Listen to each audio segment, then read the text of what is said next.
کہ اسلام ایک پیشے کو ناپسند کرتا ہے اور وہ ہے مانگنے کا پیشہ، ہاتھ پھیلانے کا پیشہ، سوال کرنے کا پیشہ، اس کو ناپسند کیا ہے۔ باقی تو میرے حبیب پاک سید عالم صلی اللہ علیہ وسلم نے فرمایا اگر تو محنت کر کے روزی کماتا ہے تو پھر تو معمولی آدمی نہیں، پھر تو اللہ کا محبوب بن گیا ہے، پھر تو محبوب الہی ہو گیا ہے، پھر تو اللہ تبارک و تعالیٰ تجھ سے محبت فرماتا ہے۔ اگر تو محنت کرتا ہے، مشقت کرتا ہے، آگے بڑھتا ہے، روزگار کے لیے نکلتا ہے، پھر تو اللہ کا محبوب ہے۔ نبی کریم علیہ الصلوۃ والسلام نے مزدور کو جو سب سے بڑا درجہ عطا فرمایا، سب سے بڑا مقام عطا فرمایا، وہ یہ ہے، کسی صحابی نے پوچھا یا رسول اللہ صلی اللہ علیہ وسلم سب سے اچھا کھانا کون سا ہے؟ تو حضور نے فرمایا وہ کھانا جو بندہ اپنے دو ہاتھوں سے مزدوری کر کے کھاتا ہے، وہ کھانا سب سے اچھا ہے۔ فرمایا اللہ کے نبی حضرت داؤد علیہ السلام اپنے ہاتھوں سے مزدوری کرتے، اور پھر نبی کریم سید عالم صلی اللہ علیہ وسلم نے جو دین ہمیں عطا فرمایا، اس دین کو حضور نے کوئی پنڈتوں اور جوگیوں کا دین نہیں بنایا کہ تم بس غار کے اندر چلے جاؤ، اللہ اللہ کرو، میری طرف دیکھیے گا۔ یہ نہیں فرمایا کہ تم بس ٹھیک ہے آ جاؤ مسجد تسبیح پکڑ لو، کوئی اور کام نہ کرو، بلکہ حکم دیا ہے کہ کسب معاش کرو، محنت کرو، جد و جہد کرو، ہاتھ ہلاؤ۔ قرآن مجید فرقان حمید نے کہا وَجَعَلْنَا اللَّيْلَ لِبَاسًا، رات تمہاری پردہ پوشی کے لیے بنائی گئی ہے، رات تمہاری پردہ پوشی کے، وَجَعَلْنَا النَّهَارَ مَعَاشًا، اور فرمایا دن تمہارے رزق کمانے کے لیے بنایا گیا، جد و جہد کے لیے۔ حضرت عیسیٰ علیہ السلام کی ایک نوجوان سے ملاقات ہوئی تو فرمایا تو کیا کرتا ہے؟ کہنے لگا میں عبادت کرتا ہوں۔ تو فرمایا کھاتا کہاں سے ہے؟ کہنے لگا میرا بھائی کمائی کرتا ہے تو وہ مجھے اس میں سے حصہ دیتا ہے۔ تو آپ فرمانے لگے پھر تو عبادت گزار نہیں، تیرا وہ بھائی تجھ سے زیادہ عبادت گزار ہے، جو تیرے لیے یہ بندوبست کرتا ہے، جو تجھے یہ جد و جہد کر کے دیتا ہے، وہ تیرے لیے۔ حضرت عمر فاروق رضی اللہ تعالیٰ عنہ نے اپنے دور خلافت میں شوق دلایا صحابہ کو، محنت کرنے کا شوق۔ ہمارے معاشرے کے اندر لوگ دوسرے کی کمائی پر وقت گزارنا چاہتے ہیں، دوسرے کے مال پر نظر رکھتے ہیں، مجھے کچھ سسرال سے مل جائے، کچھ مجھے رشتہ داروں سے مل جائے، کچھ مجھے دوست احباب سے مل جائے، کچھ مجھے باقی جگہوں سے مل جائے۔ لوگ مختلف جگہوں پہ نظر رکھتے ہیں اور مختلف ہیلوں اور بہانوں کے ساتھ دوسرے کا مال ہڑپ کرنے کی کوشش کرتے ہیں۔ میرے حبیب کریم علیہ السلام نے توجہ دلائی صحابہ کو، مزاج عطا فرمایا۔ نبی پاک صلی اللہ تعالی علیہ وآلہ وسلم نے ارشاد فرمایا، حضرت عمر کی بات کر رہا تھا، پہلے اس کو مکمل کروں۔ جناب عمر فاروق رضی اللہ تعالیٰ عنہ نے شوق دلایا صحابہ کو۔ تو ایک دن آپ گزر رہے تھے تو ایک صحابی وہ درخت لگا رہے تھے، اپنے ہاتھ سے درخت لگا رہے تھے۔ تو حضرت عمر فاروق رضی اللہ تعالیٰ عنہ نے دیکھا تو دیکھ کر فرمانے لگے تجھے مبارک ہو، تجھے فرمایا اللہ تبارک و تعالیٰ تیری عزت بھی بڑھا دے گا اور تیری محتاجی بھی دور فرما دے گا، اس لیے کہ تو محنت کر رہا ہے، تو جد و جہد کر رہا ہے، تو اپنے ہاتھ سے کوشش کر رہا ہے، اللہ تبارک و تعالیٰ تیرا رزق بھی بڑھا دے گا اور اللہ تیری عزت میں بھی اضافہ کرے گا۔ نبی کریم علیہ الصلوۃ والسلام نے فرمایا عدل کرنے والے بادشاہ کے ساتھ جو آدمی جہاد کے لیے نکلے اس کا دین میں سب سے بڑا درجہ ہے، عدل کرنے والے حکمران کے ساتھ جو جہاد کے لیے نکلے اس کا سب سے بڑا درجہ ہے۔ فرمایا میرا وہ غلام جو صبح سے لے کر شام تک ایک دن رزق حلال کے لیے محنت کرتا ہے، فرمایا ایک پورا سال عدل کرنے والے بادشاہ کے ساتھ جہاد کرنے سے اللہ ایک دیہڑی لگانے والے مزدور کو زیادہ ثواب عطا فرمائے گا، اللہ اسے زیادہ اجر دے گا، اس لیے کہ وہ جد و جہد کر رہا ہے، وہ کوشش کر رہا ہے، میدان عمل میں نکلا ہوا ہے۔ مزدور کو ایک تو کاہلی بڑی ہے، ہر چوتھا نوجوان جس کو ہم دیکھتے ہیں اس کو پوچھتے ہیں تو کیا کرتا ہے، کہتا کاغذ جمع کرائے باہر جانے کے لیے، تو سالوں بیت گئے، بس وہ نہ کاغذ نکلے نہ صاحب باہر گئے۔ بھائی کوئی کام کر لیں تو کہتے ہیں میرے ابا جی کو 2-4 کروڑ روپیہ دے دیں گے تو کچھ کر لیں گے، اگر نہ دیا تو پھر دیکھیں گے دائیں بائیں۔ اور اس ظلم نے، اس زیادتی نے گناہ کے دروازے کھولے ہیں، لالچ کے دروازے کھولے ہیں، قتل کے دروازے کھولے ہیں۔ اس گناہ نے رشتے ناتے توڑ ڈالے. لوگ کسی کی ذات سے تو پیار کر ہی نہیں رہے, جیب سے محبت ہو رہی ہے. لوگ دیکھتے ہیں کہ کون سا ایسا طریقہ اختیار کروں کہ بغیر کمائی کے میرے ہاتھ پیسے آئیں. اور خدا کے بندو یاد رکھو, اللہ تبارک و تعالیٰ فرماتے ہیں دنیا تجھے کیا دے سکتی ہے, لوگ تو محتاج ہیں, تو محنت کر اور توجہ میری بارگاہ کی طرف رکھ. حضرت عمر فاروق فرماتے ہیں مصطفیٰ کریم صلی اللہ علیہ وسلم نے فرمایا جو توجہ اللہ کی جانب رکھے اور کوشش کے لیے نکل کھڑا ہو, اس طرح پرندہ سویرے بھوکا جاتا ہے شام کو پیٹ بھر کے آتا ہے, اللہ اس بندے کو بھی پیٹ بھر کے روزی عطا فرمائے گا.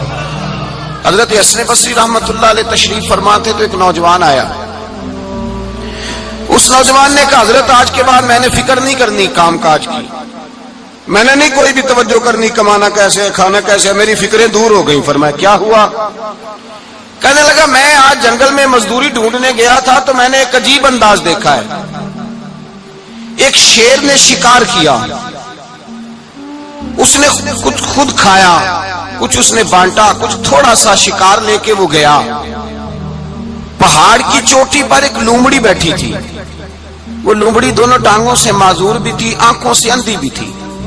اس شیر نے جا کے اس کے منہ کے اندر وہ شکار ڈالا ہے اور لومڑی نے کھایا ہے. کہنے لگا جو رب اندھی اور لنگڑی لومڑی کو پہاڑ پر رزق دے سکتا ہے مجھے بھی دے دے گا, میں نے کوئی کام نہیں کرنا.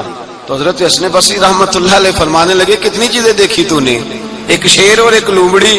فرمانے لگے تو نے لومڑی بننے کا پروگرام بنایا, شیر بننے کا کیوں نہیں بنایا؟ تو شیر بننا, خود بھی کھا دوسروں کو بھی کھلا, تو نے لومڑی بننے کا پروگرام بنایا ہے. مزدوروں گویا حضرت حسن بصری فرما رہے ہیں کہ مزدور لومڑی نہیں ہوتا, مزدور تو شیر ہوتا ہے. مزدور تو یہ تو شیر ہوتا ہے, شیر. اس کا مالک جو جس نے اس کو دیہڑی پہ رکھا ہے وہ بھی مزدور کی کمائی کھا رہا ہوتا ہے, وہ بھی مزدور کی. تو مزدور تو شیر ہے, انہیں سر جھکا کے نہیں جینا چاہیے, انہیں سر اٹھا کے جینا چاہیے. یہ تو بڑے قیمتی وجود کے لوگ ہیں جو مزدوری کرنے نکلتے ہیں, ان کے کچھ حقوق ہیں, کچھ حقوق. ہمارے حکمران بھی حقوق کا تعین کرتے ہیں, کہتے ہیں 15,000 سے زیادہ, یہ جو بجٹ آیا ہے نا اس میں 15,000 سے زیادہ, کہتے ہیں مزدور کی تنخواہ 15,000 ہونی چاہیے. کتنی جی؟ 15,000 سے کون سا گھر چلتا ہے؟ ویسے مولویوں کی بھی اتنی ہے, اور میرے خیال ہے کم مولویوں کی 15,000 ہے, 10 کے قریب ہی ہے. اور اس کو بھی کہتے ہیں کہ تو بڑا کھاتا ہے, ارادہ ہے عید کے بعد تجھے چھٹی کرا دی جائے, بڑے خرچے ہیں تیرے مولوی. 15,000 روپیہ تنخواہ مزدور کی, گزارا ہوتا ہے؟ آؤ میں تمہیں وہ اس بارگاہ پہ لے جاؤں جس نے سب کو شانیں عطا فرمائی ہے. حضرت ابوبکر صدیق رضی اللہ تعالیٰ عنہ خلیفۃ المسلمین بنے. خلیفہ بنے تو سویرے جس رات خلیفہ بنے سویرے سر پہ ٹوکری رکھی, منڈی کی طرف جا رہے ہیں.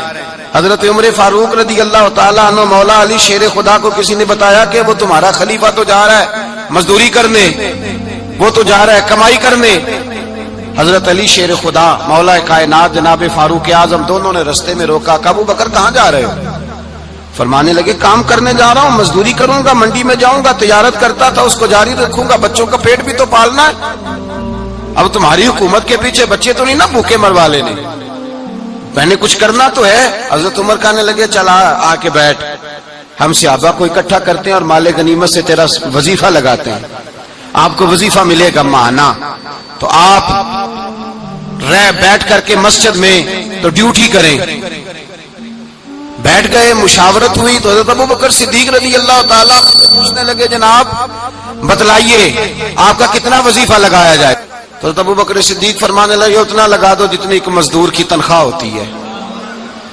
تو ایک صحابی بول کے بڑے میٹھے اور دھیمے لہجے میں کہنے لگے ابو بکر اگر تیرا گزارا نہ ہوا تو, اگر تیرا گزارا نہ ہوا تو. حضرت ابوبکر صدیق فرمانے لگے اگر میرا گزارا نہ ہوا تو میں مزدوروں کی تنخواہوں میں اضافہ کر دوں گا, اگر مزدوروں کے گھر جلنے لگیں گے تو میرا بھی چلے گا, میں ان کی تنخواہیں بڑھاؤں گا صرف اپنی.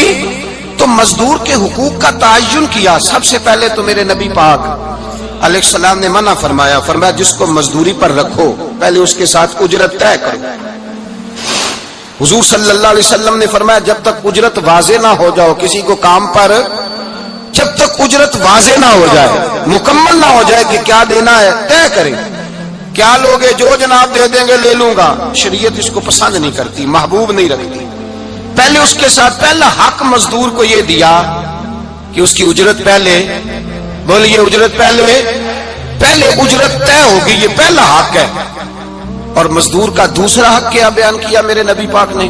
فرمایا جب، اور یہ ایسی اعلیٰ بات ہے کہ جتنے حقوق لکھنے والے ہیں نا، جتنے بین الاقوامی سطح پر انسانی حقوق کا چارٹر بنانے والے ہیں، وہ کہتے ہیں کہ یہ ایسا نقطہ حضور نے بیان کر دیا ہے کہ اس سے آگے کو بڑھ ہی نہیں سکتا۔ یہ ایسی بات ہے کہ جس کی شرح بھی کوئی نہیں کر سکتا۔ میرے حبیب کریم علیہ الصلوۃ والسلام نے فرمایا پہلے طے کرو، اور کیا خوبصورت لفظ ہے، قانون بنا دیا۔ فرمایا جب مزدور مزدوری کر لے تو اس کا پسینہ خشک ہونے سے پہلے اسے ادا کر دینا۔ اس کا پسینہ خشک ہونے سے پہلے اسے اس کی مزدوری دے دو۔ بیچارے نے محنت کی ہے، اپنے گھر جائے۔ یہ نہیں کہ اس نے مزدوری کیا تو تم نے کہا نہیں ادھر سے پینٹ صحیح نہیں ہوا، یہ تو لے جا 2000 اور پھر میں تیرا حساب کروں گا، ابھی ذرا میں چیک کرا لوں 2-4 لوگوں کو بلا کر کے، وہ فلاں جگہ سے نا ایک کونا خالی رہ گیا۔ اللہ سے ڈرنا چاہیے، اللہ سے ڈرنا چاہیے۔ اگر اللہ تبارک و تعالی نے 2-1 آدمیوں کو ملازم آپ کا بنا دیا ہے تو پھر خیال ہونا چاہیے۔ ایک صحابی اپنے خادم غلام کو مار رہے تھے تو میرے نبی پاک تشریف لائے۔ فرمایا کیوں اسے مار رہا ہے؟ حضور غلطیاں بڑی کرتا ہے۔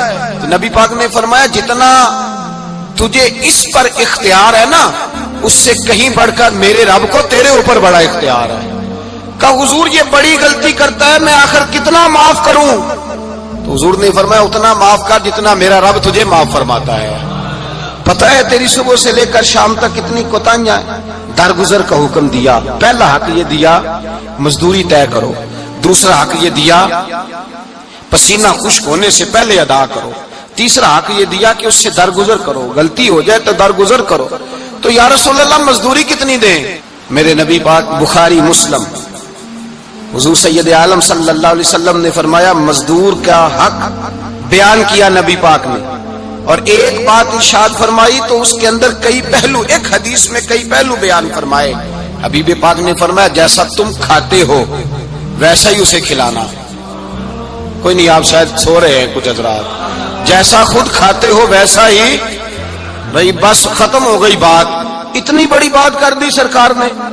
کبھی دیکھا ہے آپ نے کہ مزدور کو ایسے ہی کھلایا جا رہا ہو جیسا مالک کھا رہے ہیں؟ حضور نے فرمایا بھئی مزدوروں کا حق یہ ہے کہ جیسا تم نے کھانا ہے ویسا اسے کھلانا ہے، اور فرمایا جیسا تم نے پہننا ہے ویسا اسے پہنانا ہے۔ اور پھر میرے حبیب کریم علیہ الصلوۃ والسلام نے ارشاد فرمایا اس کی ہمت سے بڑھ کر تم اس پر بوجھ نہیں ڈال سکتے، جتنا کام وہ کر نہیں سکتا اتنا تم اسے دے نہیں سکتے۔ اور فرمایا اگر اتنا کام دینا ہے جو اس کی ہمت سے زیادہ ہے تو میں اس کے مالک کو کہتا ہوں وہ بھی اٹھ کے مزدور کے ساتھ کام پہ لگ جائے، اٹھے اس کے ساتھ کام میں شریک ہو جائے۔ مزدوری کا بھی تعین فرمایا، اور پھر اس کو کام کس مقدار کا دینا ہے، مزدور کو کس قدر زیادہ اس پر بوجھ ڈالا جائے گا، یہ بھی مصطفیٰ کریم نے بیان فرمایا۔ فرمایا جو لا یکلف اللہ نفسا الا وسعها، اللہ بھی تم پر وہ بوجھ نہیں ڈالتا جو تم اٹھا نہیں سکتے، تو کسی مزدور کو تم ایسا کام نہیں بتاؤ گے۔ حضرت عثمان غنی رضی اللہ تعالیٰ عنہ ایک دن حضرت عمر فاروق سے کہنے لگے عمر بس کر دے یار، تیرے بعد بھی تو لوگوں نے خلیفہ بننا ہے، کیسے کوئی تیرے رستے پہ چلے گا؟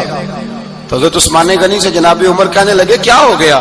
آپ فرمانے لگے کل میں دیکھ رہا تھا کہ لوگ باغ میں مزدوری کر رہے تھے اور آپ امیر المومنین ہو کے ان کا ہاتھ بٹا رہے تھے، ہاتھ بٹا رہے تھے۔ تو حضرت عمر کہنے لگے بوڑھے تھے، بیمار تھے، مزدوری کر رہے تھے تو پسینہ بہ رہا تھا، کیا ہو گیا اگر تھوڑا سا میں نے ساتھ دے دیا؟ حضرت جناب سیدنا فاروق اعظم یہ لفظ کہتے ہوئے رو پڑے۔ آپ فرمانے لگے میں کسی بادشاہ کا شہزادہ نہیں، میں بھی اسی باپ کا بیٹا ہوں جو اونٹ چرا کے گزارا کیا کرتا تھا۔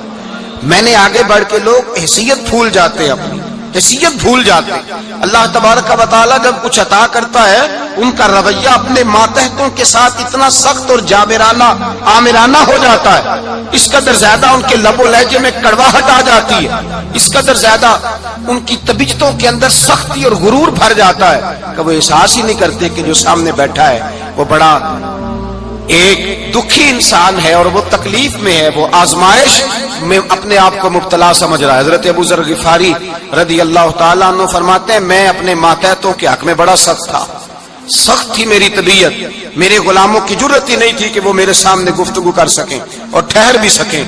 فرماتے ہیں جس دن میں کلمہ پڑھنے گیا، جس دن میں حضور کی بارگاہ میں، تو میں نے کہا حضور کوئی خاص نصیحت؟ تو نبی پاک نے فرمایا میری نصیحت تیرے لیے یہ ہے کہ جیسا تو نے کھانا ہے ویسا ہی غلام کو کھلانا ہے، جیسا تو نے پہننا ہے ویسا ہی غلام کو پہنانا ہے۔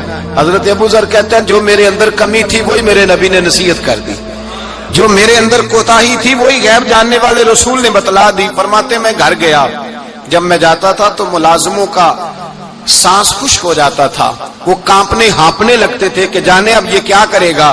حضرت ابو ذر غفاری فرماتے میں گیا، ایک شخص سے میں نے کہا کھانا پکاؤ، کھانا پکایا، دسترخوان پہ لگایا اور اپنے سارے ملازموں کو کہا آؤ یار میرے ساتھ بیٹھ کے روٹی کھاؤ، آؤ سارے میرے ساتھ بیٹھ کے کھانا کھاؤ۔ فرماتے انہوں نے کھانا کھایا، پھر میں ان کو بازار لے گیا، جیسے کپڑے میں پہنتا تھا ویسے میں نے ان کے لیے بھی خریدے۔ فرماتے ہیں میرے غلام کہنے لگے آقا خیر تو ہے نا، خیریت تو ہے نا، کیا ہوا؟ مزاج مبارک تو ٹھیک ہے، کیا ہو گیا؟ اور یہ جو ہم فضا کو اتنا خوبصورت دیکھ رہے ہیں اور یہ جو ہم اتنی پیاری ریم جھم برستی دیکھ رہے ہیں، یہ جاری رہے گی یا ایک دن کی ہے؟